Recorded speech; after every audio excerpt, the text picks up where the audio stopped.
It was 1893. A resort in Maryland told Charles Douglas that they didn't serve his kind. They thought by denying him a meal, they were putting him in his place. But he didn't argue. He didn't march. He walked down the beach, found the property line, and bought 40 acres right next door. He didn't ask for a seat at the table. He bought the ground the table was sitting on. This is the story of how Charles Douglas turned a restaurant rejection into the first black municipality in the state of Maryland. This is One Mike Black History, and if you like stories like this, you can find more stories like this at onemikehistory.com. But without further ado, let's get started. To understand this heist, you have to understand the insult. It was August of 1893. The Chesapeake Bay was the playground for Washington and Baltimore's elite. The system at the time called the place Bay Ridge. It was known as the Queen of Chesapeake. It was a grand hotel, massive boardwalk, and a restaurant that promised the finest dining on the East Coast. Charles Douglas and his wife Laura, they weren't there to make trouble. They were black autocracy. Charles was a high-ranking official at the Treasury Department. He was polished, he was wealthy, and he was a veteran. He walked to his restaurant at Bay Ridge and asked for a table. The waiter did not look at Charles's uniform. He didn't look at his credentials. He just looked at his skin color and said, "We don't serve your kind here." Now, this is the moment where the struggle would usually kick in. The textbook version of this story would tell you how sad Charles was. It would talk about the pain of segregation. But Charles Douglas didn't have time for that. He had a military mind. And he looked around the restaurant and saw white families eating. He saw the owners counting money. And he realized that their business was built on a territorial monopoly. They thought that they owned the prestige of the water. They thought by banning him, they were keeping the luxury for themselves. Charles walked out of that restaurant, but he did not leave the area. He walked down the beach, he crossed the property line, and he stood on the dirt right next to the people that insulted him.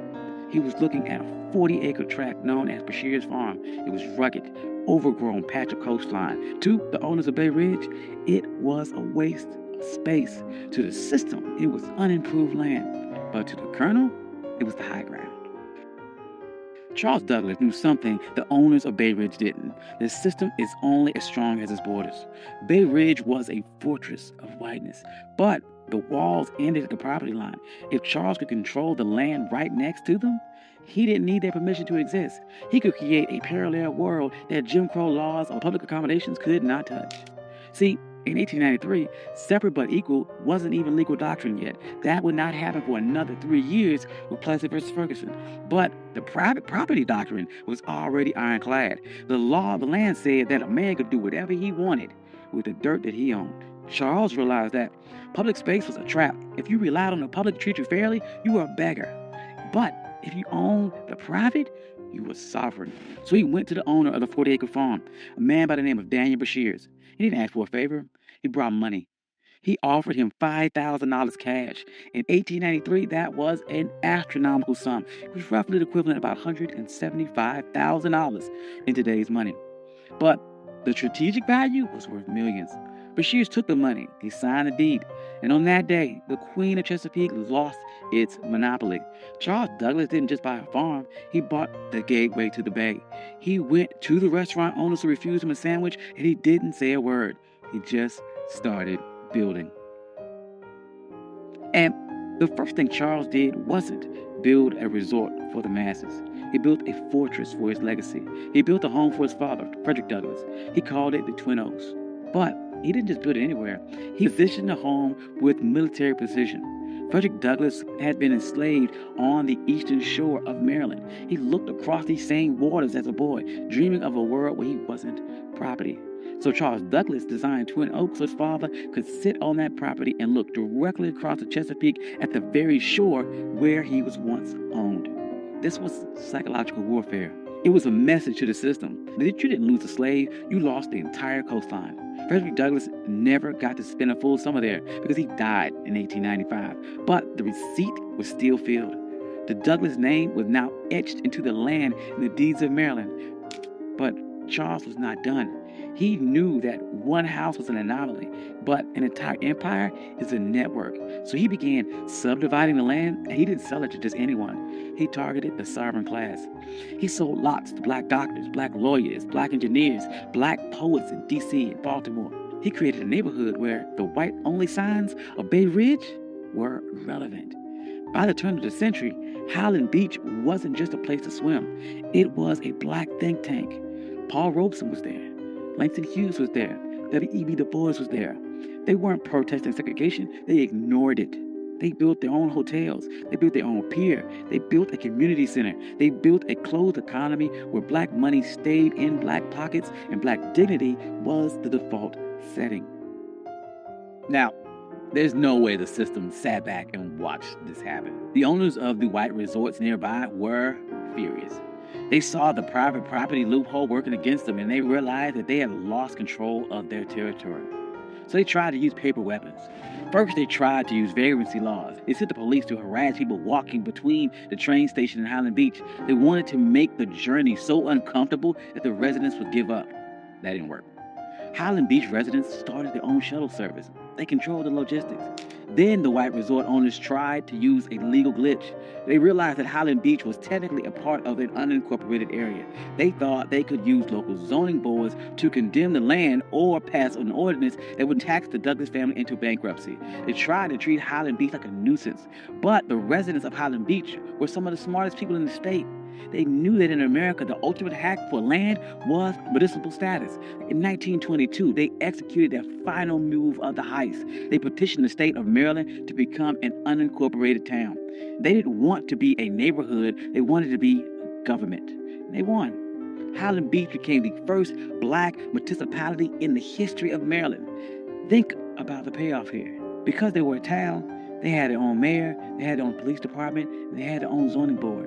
When the white resort owners tried to pass laws against them, the people of Highland Beach just passed their own laws to cancel them out. They weren't marching and asking for civil rights. They were exercising their statutory power. By the 40s and 50s, Highland Beach was the summer Apollo. While white Maryland was obsessed with keeping its beaches segregated, Highland Beach was outproducing them culture and social capital. But the winds, they are changing, and the system shifted its strategy. In 1964, the Civil Rights Act passed and the public accommodations were integrated. On paper, this was a victory. But in a world of real estate and sovereignty, it was a Trojan horse. The system realized it could not keep black people out of the water anymore, so it decided to make the land too expensive to keep. This is the new Jim Crow. As white developers realized that coastal property was the ultimate asset, they began using tax assessment and eminent domain and environmental regulations to squeeze black families off their land. In places like Hilton Head and Bruce's Beach in California, the system succeeded. They stole land back using the laws that were supposed to protect landowners. But look at Highland Beach today. It's still there. It survived the rise of developers. It survives the collapse of other resorts. It survives because Charles Douglas didn't build a charity. He built a closed-loop system.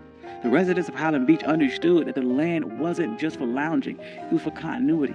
They passed these down for generations. They created trust. They created a black culture of holding the line. During the Civil Rights Movement, we get caught up about the seat of the lunch counter.